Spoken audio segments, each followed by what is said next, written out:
I think it was because I had gone through that really difficult process with my son and just felt that there needed to be a purpose in it, more than just me learning how to parent a child through addiction. Like, I felt I wanted to contribute in a bigger way. Hello, you are listening to the Late Bloomer Living podcast, where we are reimagining and redefining what it means to be in midlife, where we are gathering energy, momentum, and excitement for our next chapter via candid conversations with other midlifers about their own pivots, pitfalls, and triumphs. I'm Yvonne Marchese, your host, and I'm so happy you're here. Hello, my friend. If you are a parent, today's episode is for you. I don't know a single parent who doesn't question themselves and wonder if they are doing right by their kids. You know, I remember when my kids were little and I first heard the phrase, little kids, little problems. Big kids, big problems. Honestly, I wanted to hit the person who said that because, you know, when you're living through sleepless nights because the baby won't sleep through the night, alternated with getting up to make sure they're still breathing because it's too quiet. And then, you know, they start walking and you have to baby-proof everything around you and stay on constant alert for possible danger and falls. And then there are the tantrums. Anyway, you get it. When they're little, it's physically challenging and it's all new and scary and you're exhausted. And then they hit adolescence and the eye rolling starts. And suddenly your kid knows way more than you do about everything. I do want to say for the record that parenting is the best and hardest thing I've ever done. And I am so grateful to have my two kids in my life. They really are my greatest teachers. Now that my kids are older and my friends' kids are older, I see what they meant by big kids, big problems. You know, once kids hit adolescence and young adulthood, you start to worry about drug and alcohol use, drunk driving, other decisions they might make that could have a long-lasting negative impact on their lives. And that's when you really start to question your role in all that. You might have feelings of guilt and shame about the kind of parent you've been. I like to joke that my kids are definitely going to need therapy. So, yeah. Well, my guest today is Kim Muench. She's a parenting coach who specializes in working with mothers of adolescents ages 10 and up and young adults. Kim is passionate about educating and supporting her clients to raise their children with intention and guidance rather than fear and control. She's a mother of 5 children and was inspired to do the work she's doing today because she herself had a crisis moment with her oldest son that led her to decide to learn how the parent-child relationship really works and slowly made her own well-being a priority. Isn't that interesting? I can't wait for you to hear her story. Be sure to stay with us to the end today because Kim has some great tools and advice to share towards the later part of our conversation. And hey, before we get started, I want to let you know that I created a free guide for you designed to help you start taking the steps towards your next act. It's a workbook called 5 Steps to Your Midlife Reboot. It comes as an email series and has some practical ideas and exercises that you can use over the course of several weeks to get past feeling stuck. And you just do them at your own pace. They'll be waiting for you in your inbox when you're ready for the next step, but they do come weekly. I'll remind you at the end of the episode and tell you where to sign up. Okay, without further ado, here's Kim Muench. Let's go. Hey, Kim, thanks so much for being with me today. Yvonne, I'm so happy to have this conversation with you today. Oh, my goodness. So you do something really interesting. You are a coach for parents of grown children.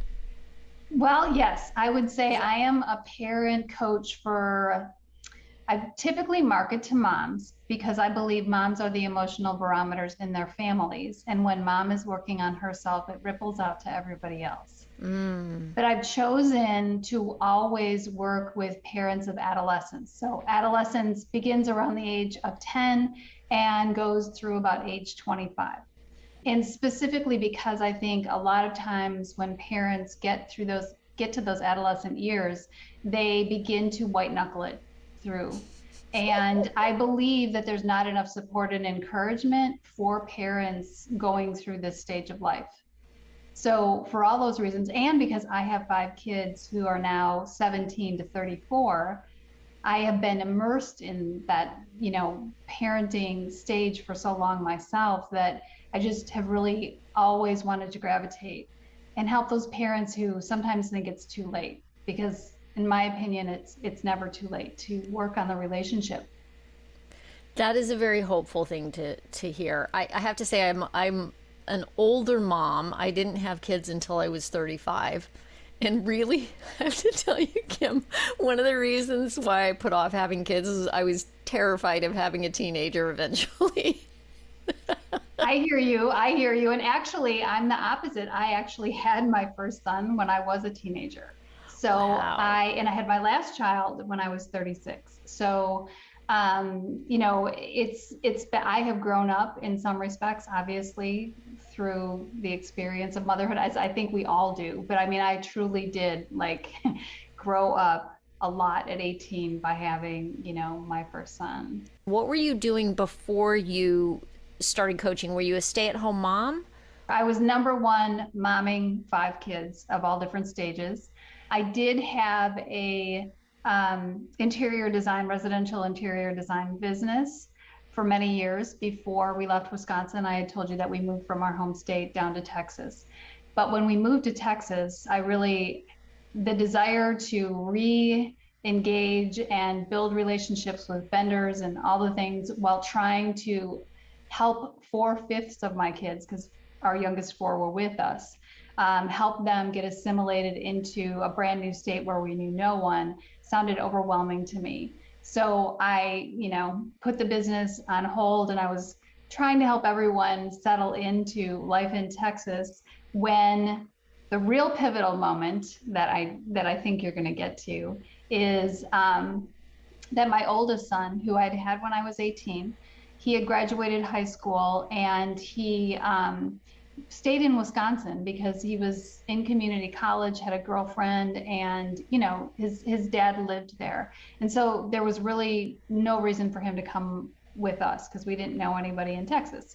So about a year after we moved down to Texas, I received a phone call from him on a Tuesday evening in May of 2008. And he said, "Mom, I don't remember the last 3 days of my life, and I need help. And this isn't the first time." So I had some inklings, as we often do as moms, that there was something that wasn't right. I didn't know what it was. All I knew is that I would call to try and check in with him, and he would maybe not call me back for 3 or 4 days. But I, for a lot of times, just chalk that up to, he's 20 years old, he's immersed in his life, who wants to call their mom, that kind of thing. Mm-hmm. And very quickly after he did make that phone call to ask for help, I realized just how immersed and spiraling out of control he was with his addiction to alcohol. He had some anxiety and depression issues during high school, and he'd seen a counselor on and off. But I didn't know, and it's really hard for parents, I think, to decipher what's normal teen behavior and what's a red flag. Yes. And parental denial can be very, very strong when you want to justify things. Oh, it's, he's okay, it's nothing. I also had 4 other kids I was somewhat distracted with. So bottom line, that call from him really, first of all, made me realize I can no longer deny that there's a problem. First. Second, trying to figure out how to help him without enabling him. Being scared, because it got to a point over those next several months, because I was trying to navigate this from Texas. He stayed in Wisconsin, and he would go for a few weeks and he'd be okay, and then all of a sudden he'd totally fall off the wagon again, and I'd be afraid for what was going to come with the next phone call. And it just really was a very difficult situation. About 9 or 10 months in, after lots of things happened, I ended up flying up to Wisconsin and literally taking him to put him in inpatient treatment in the southern part of Texas, like literally escorted him, because I just didn't have any faith that if I didn't do that, he would ever get there. And I say that I call that period of time my parenting wake-up call, because I really began to, but it was also my personal awakening.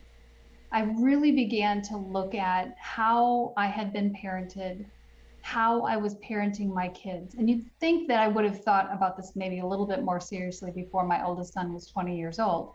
But it was this situation that really caused me to think about, like, how have I been parenting? What kind of relationships am I establishing with these kids? Because I've got 4 kids behind him. And the last thing I want to do is have to go through something this challenging again. So what can I learn? And what can I learn from looking back in order to, move forward in a healthier direction?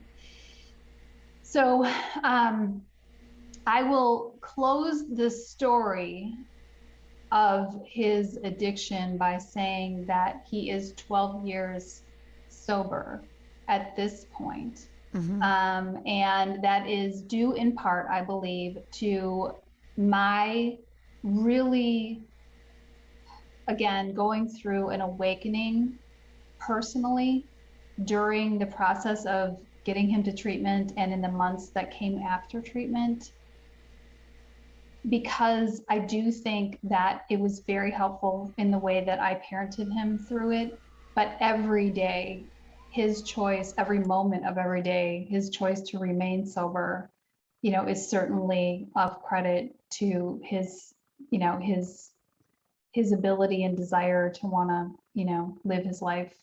And while still working through, he still has mental health challenges. He still deals with a lot of anxiety and depression and OCD. So continuing to parent him, even though he's an adult with mental health issues, keeps me, I don't want to say on my toes, but it keeps me continuing to educate myself and work on my own emotional well-being so that I can hold the space for when he's going through a tough time and not spiral into my own anxiety, because we can do that so easily as moms.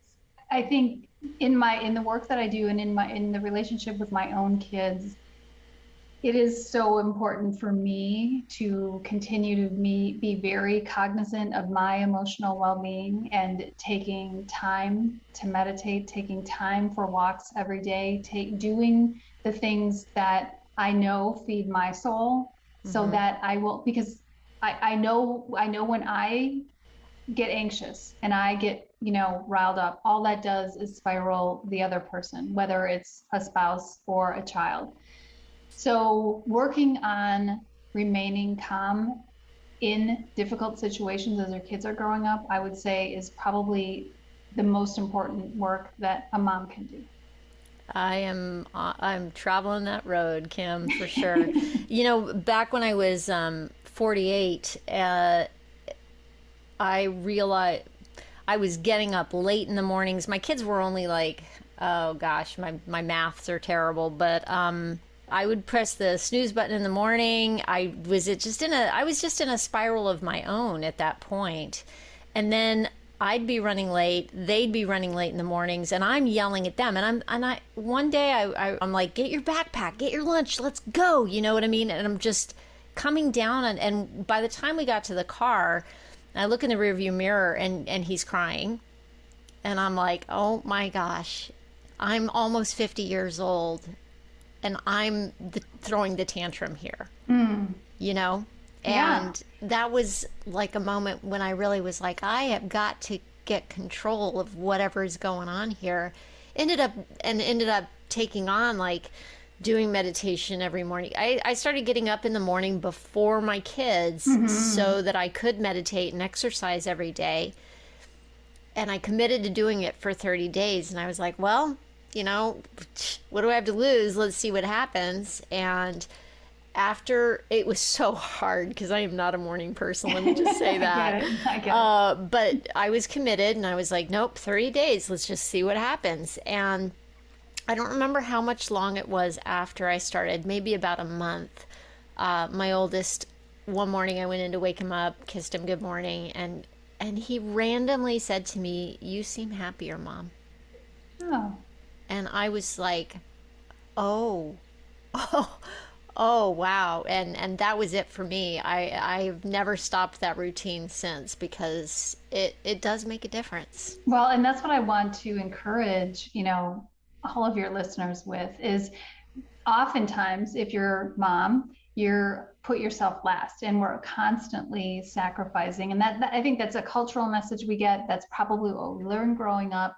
But the Yeah. reality is through this very difficult time with my eldest son, I learned a lot about myself and how the way I take care of myself not only is modeled for my kids, Mm-hmm. but it gives me the ability to be more emotionally attuned to them when I am taking care of myself. Kids are not going to come to us with their problems, with their challenges, if we are stressed, busy, that kind of thing, which doesn't mean that we should, as parents, walk around being perfect and whatever. It just means we need to be intentional and conscious of what we are projecting and how we are taking care of ourselves. It does matter. And moms who are running themselves ragged and not paying attention to their needs are not modeling healthy behavior for their kids. And they just have such a short attention span and patience.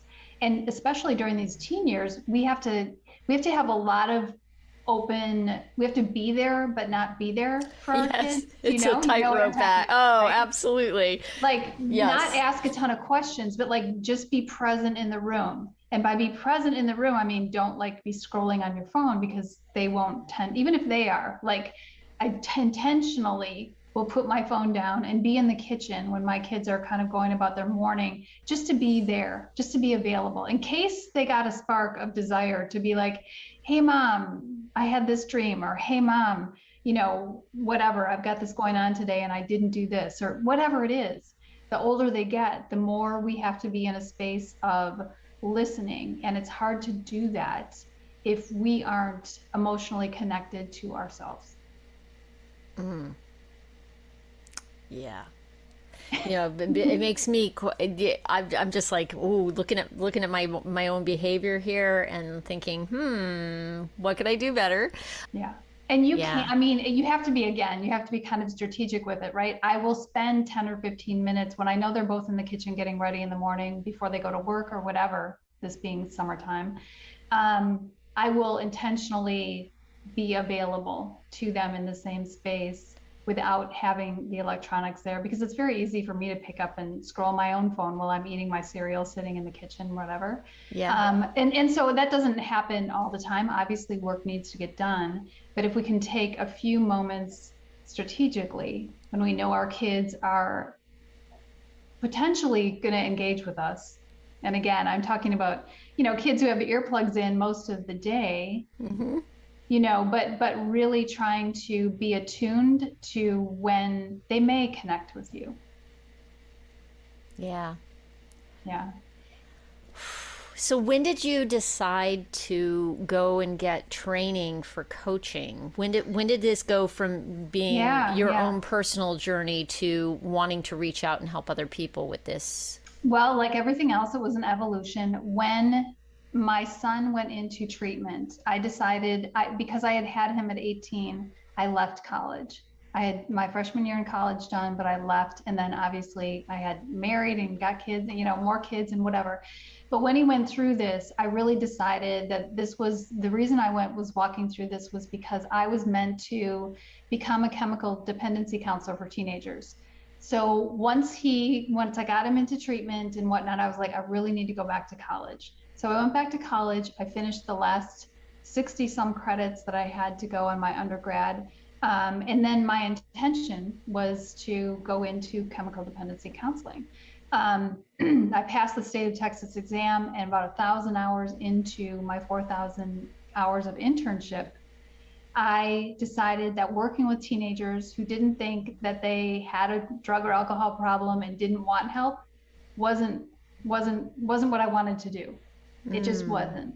But helping their parents become educated, be emotionally supported, trying to figure out how to parent their kid who was, using drugs on a regular basis, that was what called to my heart.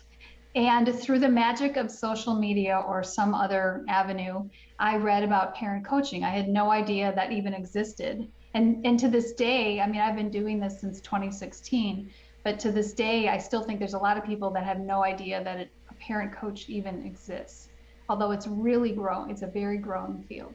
So I read about a couple of different programs I looked into, and I ended up choosing a program, going through that, becoming certified. And again, the emphasis has always been on working with parents of adolescents, especially moms. And again, for all those reasons I discussed earlier about this important demographic of parents who I often feel is neglected, and also thinks that things are too late and they can't turn things around. And I don't believe that. I believe it's never too late. And as you and I were discussing prior to recording, I've been on TikTok, and now what's coming at me are parents of kids 19 to 25. Parents of this age group are really struggling because their kids either didn't go off to college or didn't move forward because of COVID. They came home, or they graduated during this time period and haven't been able to find a job. But for whatever reason, there's a lot of kids that are still at home now, and parents are understanding, I can't parent this kid like he's 16, but I also don't want him treating the house like a Hilton hotel. So right. It really is helping parents begin to understand how to transition into parenting through young adulthood. And if the child is living at home, or if their son or daughter is living at home, to figuring out what are appropriate boundaries, from everything from whether or not they have to come home at night to what their financial obligations might be. And every family is a little bit different. There's a lot of families that have challenges that are parenting kids in this age group, but every family's dynamics, of course, are a little bit different. So I really enjoy helping moms who also, a lot of whom, I think maybe you will understand this, but a lot of whom have lost themselves along the way of parenting, rediscover who they are and set healthy boundaries, not only around their kids' behavior and expectations, but how they will show up.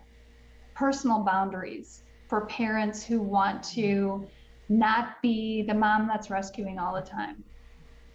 Intellectually, we know this is a bad thing to do, but getting from intellectually knowing that to actually allowing the kid to fail and fall and learn from that life lesson is, it's holding space for that. Yeah. Yes. And that anxiety. Oh my goodness. Yes, it is. The struggle is real. I have really tried to not be, the helicopter mom. And I have no idea if I'm succeeding or failing in that.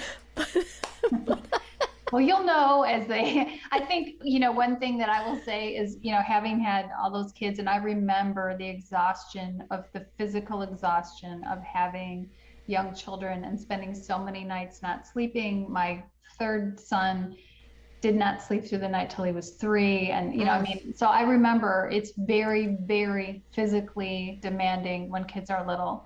But when our kids progress through their teen and certainly into their young adult years, and you really understand how little you control, that is when it becomes much more mentally challenging, which is exactly why, I talk about, and I'd love to shift, if you're okay, into we talked about the fact that I had written a book, and I think the topic of this book is a pivotal moment for me, because I told you I was learning and having a personal awakening while I was walking my son through addiction. This is exactly what I wanted to ask you. So I think you're Okay. going exactly where I wanted Okay. to go. Yes. Good. Okay. So I ended up also making a lot of other changes in my life. I began to really ask myself, what do I want to put in to myself?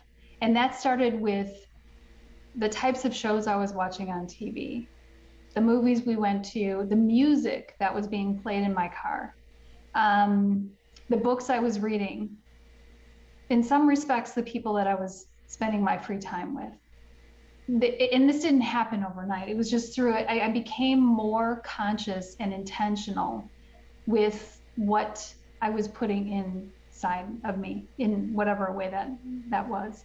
And I began to really look at the beliefs I held about myself. And it led me to asking 4 questions, which I ended up writing a book on.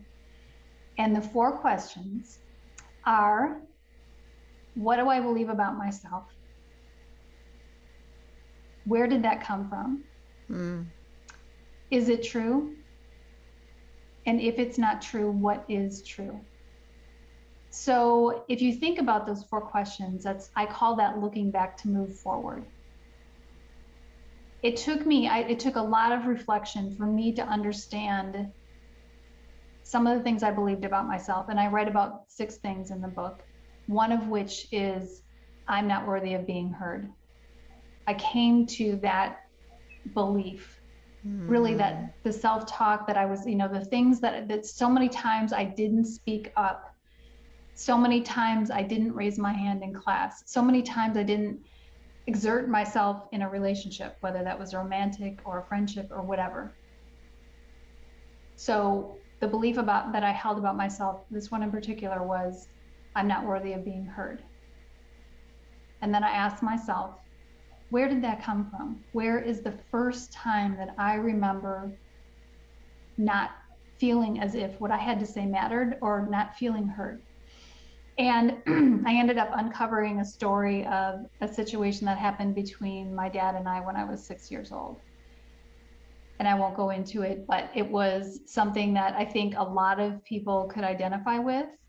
So the 6 beliefs each have a very personal story to my life. But the third question to that is, so I believe I'm not worthy of being heard. This came from the first time I remember feeling this way was I was 6 years old on a summer night with my dad. The next question, is it true? Is it true that I'm not worthy of being heard? Of course it's not true. I mean, I know that. Like I was 50 years old when I was doing this. Intellectually know that, right? Intellectually, I know that. Yes. But then what is true? What is true is that I do have a message that matters, and I do have something worth saying. And so practicing that belief is every time I show up on a podcast, every time I show up when I'm invited to be on a news segment about parenting, every TikTok video I do, and I do those 3 times a day, every time I do a live presentation. And right now I'm working on a TEDx talk about limiting beliefs and how they affect the way we parent our kids. So you're speaking my language, Kim. I am so glad you went here. I have a very similar feeling. I was very afraid to use my voice, and for a number of reasons growing up, and same thing. And it was that feeling of not feeling worthy, or not feeling like my voice, not even knowing how to express myself. Yeah. Yeah. Did you work through this for yourself before you went to get before you went back to school, or before you decided to get the parent training, or did that happen through the course of doing the training? When did all that come to fruition for you? I would say, it's hard to kind of pinpoint, because I think I was thinking about these things long before I actually took the time to sit down and write and really journal about what do I believe about myself. And the first things, of course, that came up were like, I'm a good mom.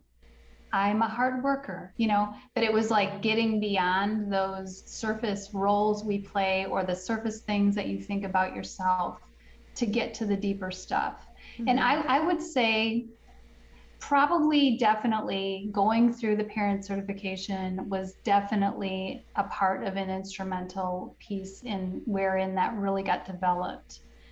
But I just, and the process of it, again, realizing that what you believe about yourself isn't true, and then deciding what is true and stepping into that. Some days go better than others, right? I don't want you to yeah. I mean, it's not a straight line, is it? Right. Yeah. Right. And I don't want you, I don't want people to think like, oh, now she does podcasts and all the things. No, it is very difficult. The reason that I'm writing a TED Talk is because that is a huge thing for me that is like to me, that's like scary. Yeah. It's scary because I don't remember 15 minutes of material ever. So even though it's about my life, and a lot of these stories in the talk will be that, it still scares me. But I think that's what we need to be doing as we go along our journey. I have a tattoo on my foot, and it says, let the journey never end. And I think that means learning, and it's a lifelong thing. Yeah. And every time you make yourself, I don't know if you feel the same way, but every time you make yourself go on a podcast, do a video, it's like lifting weights, right? Yes, absolutely. It's totally a practice. Like if I for 50 years or somewhere close to that lived with this idea that I wasn't worthy of being heard, and it played out in my marriage and my parenting so many times. Mm-hmm. So if I've now consciously said, wait, hold up, I am worthy of being heard. Of course it's a practice, and it's a practice that I'm going to have the rest of my life. But I know, because I've now defined my belief about myself, that it's up to me to practice that every day. The belief that I took on was inadvertent and unconscious. That came as a result of an interaction with my primary caregiver. And that can happen. We get written on when we are young. But it's us learning to do our work and to choosing different beliefs in our adult life that can totally change the trajectory of our lives. Like if someone told me 5 years ago, you're going to write this book and it's called Becoming Me While Raising You, and it's going to be an Amazon #1 new release, and then you're going to write a TED Talk, I'd have been like, yeah, no. Yeah, no. But now here's what I wanted to say really for sure. I think that people really love when someone speaks their truth. And I think it gives them permission to do the same. So part of the reason that I published the book is because I wanted to inspire people, not because people need to know my story, but because everybody has a story, but to inspire people to stand in their truth, because it's just, we're living in a world where we don't know what's true anymore. And so to uncover that for yourself and stand in that light is just a fantastic contribution to where, we can inspire the world to go. Absolutely. Absolutely. It's why I do this podcast. Everybody has a story, and everybody has a story worth telling. Absolutely. And everybody's voice is necessary, needs to be heard. Yeah. Yeah. And I wish it didn't take me 50 years to totally figure that out. But hey, if I can say something, maybe even if one person who hears this, thinks to themselves that they need to, really figure out their truth and they want to stand in, their own light, then I think that is super exciting, right? I would love to inspire just one person to do that. Absolutely. Oh my goodness. So I have to ask you another question. If the work that you did to realize that your voice was worthy to be heard, if that happened later on while you were doing the coaching, I wonder what was it that enabled you to I'll say make yourself go back to school Because how old were you when you went back to complete your undergraduate? 40. I was 40. You were I was 40. What was it that enabled you to say, okay, I am going to go back to school? If, if you were still having those struggles with your own worthiness of your voice. I think it was because I had gone through that really difficult process with my son and just felt that there needed to be a purpose in it, more than just me learning how to parent a child through addiction. Like, I felt I wanted to contribute in a bigger way. So it started with going back to school. And again, sometimes, you learn along the way, right? Like, my full intention going back to school was to become this chemical dependency counselor. Along the way, I realized that wasn't the population I wanted to work with. It was the parents of those kids that I wanted to work with. And then the next step was realizing I don't know that I always want to be only helping parents whose kids have substance abuse issues. I do a fair amount of that because of the personal experience I've had, but I really want to help parents, if at all possible, before they're in a super tense crisis situation with their kids. I will tell you that, like me, usually we aren't open to help until there's a crisis. But ideally, in my ideal mind, I would, I hope that anything that I help or anything that I say or try and educate people on about adolescence and the difficulty it is to parent through will be helpful to them and potentially, unlock something that's important for them to know. And that, I think, is where it comes in, the power of what you're doing on TikTok through the reels that you're doing, is maybe reaching those parents who haven't hit that wall of crisis yet. Yes. But are struggling and know they're struggling and don't know where to turn, maybe aren't ready to go to the next level of counseling or getting a coach, but are looking for answers maybe. I do believe that. I do believe that. So I think that there can be a real blessing, when people, again, are willing to show up and speak their truth and it resonates with someone else and they can have some insight or some growth that is maybe just a seed for them to whatever their next step is. I definitely think that. Yeah. Some of our social media is absolutely fantastic and a blessing, for sure. Some of it, yes. Some of it, yeah. Yeah, and I definitely do appreciate all parents who have the courage to reach out, because parenting is we feel very judged. And I think that there is, as a result of the last couple of years, I think parents are more open to getting help, but they may be more open to getting their kids help because they want to say it's their problem. Like, if they would just listen, if they would just do. And what I want parents to understand, and the coaching that I do, is on the parent.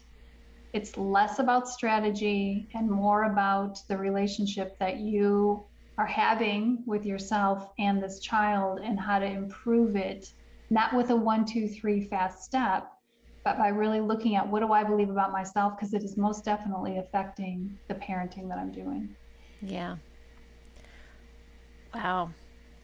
I also love, what I love about your story is that you started to go down the one road of working with the kids. And then when you realized that wasn't right, even though you had invested your time and your education and your money into going down that road, you get, so many of us get stuck in that sunk cost fallacy of, well, I've committed to doing this. It would be a failure or a waste if I don't continue this. But you had the self-awareness to stop and change direction.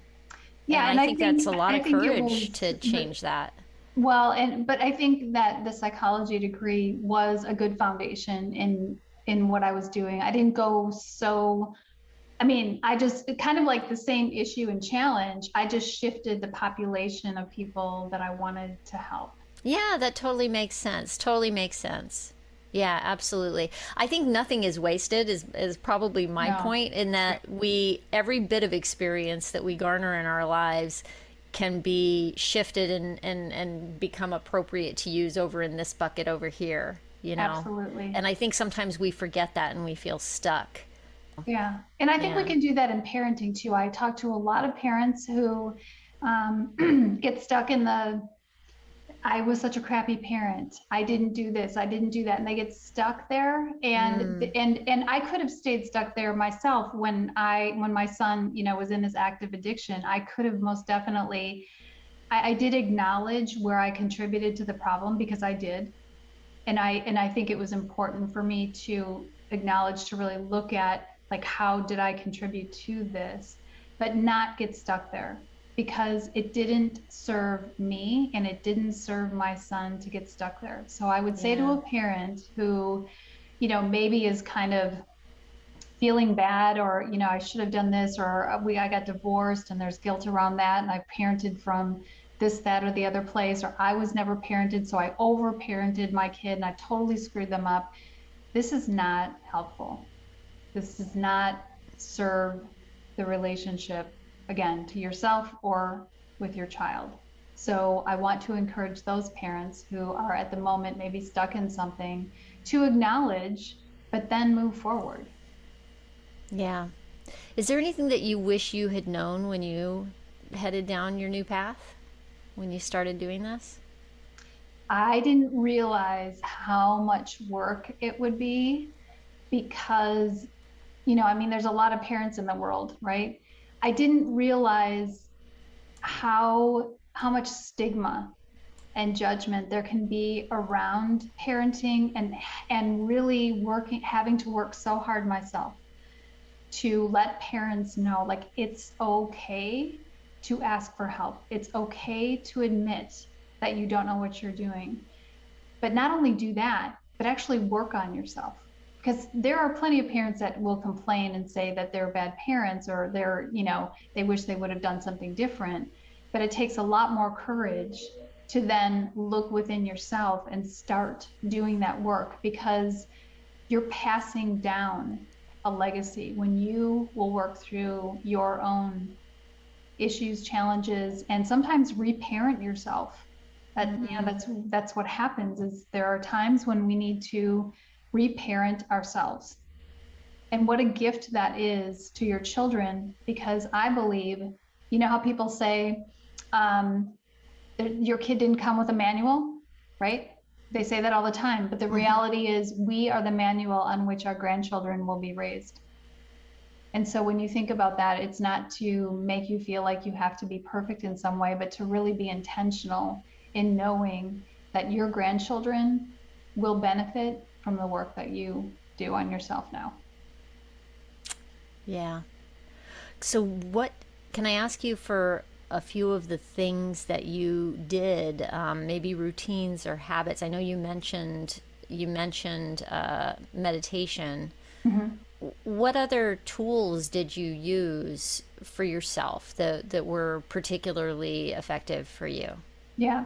I, like you, do get up in the morning early. And I sometimes, I just feel my day goes better when I make that effort. And part of it happened while I was writing the book, because it was really the only quiet time I had.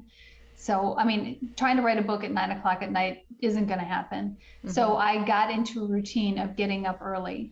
I am now, I think, 1600 straight streak in getting up and meditating for 10 or 15 minutes in the morning, that I think has done a great deal of help for me to remain calm and less anxious, in my everyday life, in my most important relationships, and really all relationships that I'm having. I walk 15,000 steps a day. What? Yeah, That's a I lot of do. walking, lady. I do. And and someone might say, my God, I don't have 2 hours to walk a day. I don't either. Like, I don't, but I make the time for it. And it's especially hot in Texas at the moment. So I will walk for a while in the morning, and then I will walk in the afternoon, because I also love the sunshine. So, So I walk 15,000 steps a day, whether it's 105 degrees in Texas or sometimes in winter it's, 20 degrees. So no matter what, I get outside, I do my walking, and it's like that's also another form of meditation. Yeah, for And the me other too. thing that I have that I have done every day since my son's going to be 35, so many, many years, I have a glass of wine at the end of the day. So Yeah. I sit down at 10 o'clock at night, put on HGTV, and have a glass of Chardonnay or whatever it is. Uh-huh. But it's that, and I think everybody, self-care, I think, is the routines that we put into place for ourselves that we will not compromise on. I mean, have there been days when I've been sick and haven't walked 15,000 steps? Of course. But for the most part, I know these three things are what nourish my soul and allow me to be the kind of mother and the kind of wife that I want to be to the people that I love most. And That's everyone what has to keeps me find that. going too. Hearing my son say, "Mom, you seem happier," when he had no idea that I had made any changes. He had no clue that I was getting up before him and doing what I was doing. But that was the encouragement I needed. That was my Right. proof. Right. Hey, Right. this is working. And now, I just turned 54 and I see the change. I can see how much it's like I trust myself more Mm-hmm. now. And I'm trying to remember what it was. I think it was his graduation night, and things went a little cockeyed with planning and all that stuff. And you've got expectations going into something like that, right? Sure. And I started to feel myself spiral, and I was like, whoa, girl, wait a minute. This is just unmet expectations that have nothing to do with anything. And it's not about you, Mm-hmm. first of all. Yeah. And just kind of recognizing that I had unmet expectations and being like, well, yeah, okay, you've got expectations. That's to be expected. Expect the expectations. Yeah. It's like not like discounting my feelings, but at the same time being able to acknowledge that I was beginning to spiral. And it ended up, we ended up having this really low key night at home, not going out to dinner to celebrate. We all just sat and watched, and it started off where he was in a mood and it was just weird and funky. And then the next thing we knew, we were sitting there watching a movie, laughing together, Mm-hmm. and the night, and then talking at the end of the night, and it was, I attribute it to the work that I have been doing. It's becoming more aware. So I think that's the first step, right? Is Yes. becoming more aware of your life and how you're showing up and who are you being in your life and who do you want to be, and really working through whatever it is that's coming up for you to be able to show up for the people in your life, for yourself and for everybody else in your life, and how you want to be and who you want to be. Who do I want to be in the face of this teenager who's having a meltdown? Who do I want to be in this situation when my husband has come home and he's starting to take his bad day out on me? Mm-hmm. Be intentional. Starts with awareness. Absolutely. Oh my goodness, look at the time. How does it happen? Thank you for sharing your story with us. May I share one last thing? Oh, please. I was just Okay. about to ask you something, but please. Okay. So I want to share this because it is a quote that was downloaded to me a couple of years ago, and it's actually the last page in my book. And I think it has deep meaning. And so I'd love to leave with this thought. And that is, our children come through us, not for us, except for the lessons they reflect to us during their journey in an effort to grow us up along the way. So just something to think about. Our children are not here for us. They are here on their own journey. And we're blessed as parents to be able to guide them and not push our agenda onto them. I love that. And people can get a hold of your book on Amazon, correct? Yes. It's free on Kindle and Okay. paperback. It's in paperback as well. So yes, Amazon's really the only place that you can get it. So Becoming Me While Raising You, A Mother's Journey to Herself is the title. That's terrific. Thank you. And is there anything else that you're excited about that's coming up, and how can people just get in touch with you? And Yeah, they can find me at my website, which is reallifeparentguide.com. I have a moms group that I've recently put together. We meet on Zoom once a week for an hour, and we really talk about the challenges that we're facing as parents.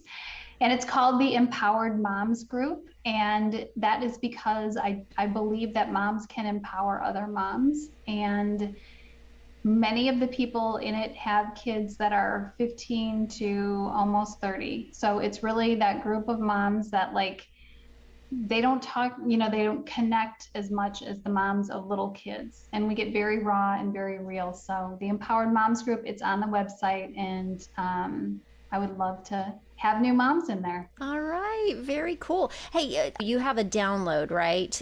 I do. It's 5 steps to traction with your kids. So it's something that would apply to really any parent, of any ages of kids. So I don't think it's necessarily, for parents of adolescents. I think it would be of value to parents of any age kids. So that's on the website as well. Mm-hmm. Fantastic. So I will have links to your website. I'll put links in the show notes to the book as well, and to the free guide. So I'll have those resources for everybody. Okay. Yvonne, that would be amazing. Thank you. Thank you so much. It's been really a pleasure getting to know you. Thanks.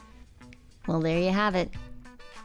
Hey, if you enjoyed this conversation today, I really recommend that you follow Kim on TikTok or Instagram, where she drops daily videos with golden advice about how to get through difficult situations with your older kids.